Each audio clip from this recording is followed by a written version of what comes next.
ನಮಸ್ಕಾರ ವೀಕ್ಷಕರೇ, ಇಂದಿನ ಸಂಚಿಕೆಯಲ್ಲಿ ಒಂದು ಪ್ರಬಲವಾದ ಶಕ್ತಿಶಾಲಿ ವಶೀಕರಣ ತಂತ್ರವನ್ನು ತಿಳಿಸಿಕೊಡುತ್ತಿದ್ದೇವೆ. ಇದನ್ನು ಪ್ರಯೋಗ ಮಾಡುವುದರಿಂದ ನೀವು ಪ್ರೀತಿಸಿದವರು ಅಥವಾ ನಿಮ್ಮ ಹೆಂಡತಿ ಅಥವಾ ನಿಮ್ಮ ಗಂಡ ಯಾರಾದರೂ ಸರಿ ನಿಮಗೆ ಕಾಲ್ ಮಾಡಿ ಅವರಾಗಿಯೇ ನಿಮ್ಮನ್ನು ಮಾತನಾಡಿಸಲು ಹಾಗೂ ನಿಮ್ಮನ್ನು ಭೇಟಿ ಮಾಡಿ ಸದಾ ನಿಮ್ಮೊಂದಿಗಿರಲು ಚಿಂತಿಸುತ್ತಾರೆ. ನಾವು ಹೇಳಿದ ಹಾಗೆ ಈ ವಶೀಕರಣ ತಂತ್ರ ಮಾಡುವುದರಿಂದ ನೀವು ಅವರ ಮೇಲೆ ಇಟ್ಟಿರುವ ನಂಬಿಕೆ ಮತ್ತು ಪ್ರೀತಿ ಅವರಿಗೆ ಅರ್ಥವಾಗಲು ಶುರುವಾಗುತ್ತದೆ. ಯಾವಾಗಲೂ ನಿಮ್ಮದೇ ನೆನಪಿನಿಂದ ನಿಮ್ಮನ್ನು ಸೇರಲು ತವಕಪಡುತ್ತಿರುತ್ತಾರೆ.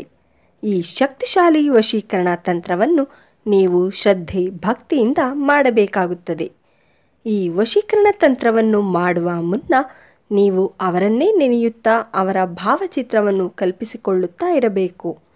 ಈ ವಶೀಕರಣ ತಂತ್ರವನ್ನು ಶನಿವಾರ, ಮಂಗಳವಾರ ಮತ್ತು ಗುರುವಾರ ಈ 3 ದಿನಗಳಲ್ಲೂ ಮಾಡಬೇಕಾಗುತ್ತದೆ. ಇದರಿಂದ ನಿಮಗೆ ಬೇಗನೆ ಫಲಿತಾಂಶ ತಿಳಿಯಲಾರಂಭಿಸುತ್ತದೆ. ಈ 3 ದಿನಗಳಲ್ಲೂ ಸಂಜೆ ಸಮಯದಲ್ಲಿ ನಾವು ತಿಳಿಸುವ ಈ ಶಕ್ತಿಶಾಲಿ ಮಂತ್ರವನ್ನು ನೀವು ಪಠಿಸಬೇಕು. ಮಂತ್ರ ಹೇಗಿದೆ: ಯಾ ಮನೋಕಾಮನಾ ಮೋಹಿನಿ ವಶ್ಯಂ ವಶ್ಯಂ.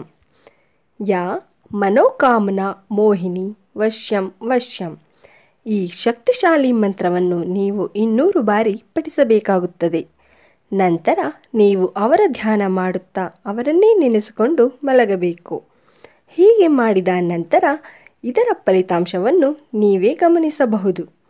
ಇನ್ನು ಹೆಚ್ಚಿನ ಮಾಹಿತಿ ಬೇಕಾದಲ್ಲಿ ಡಿಸ್ಪ್ಲೇ ಮೇಲೆ ಕಾಣುತ್ತಿರುವ ನಂಬರಿಗೆ ಒಮ್ಮೆ ಕರೆ ಮಾಡಿ. ಧನ್ಯವಾದಗಳು.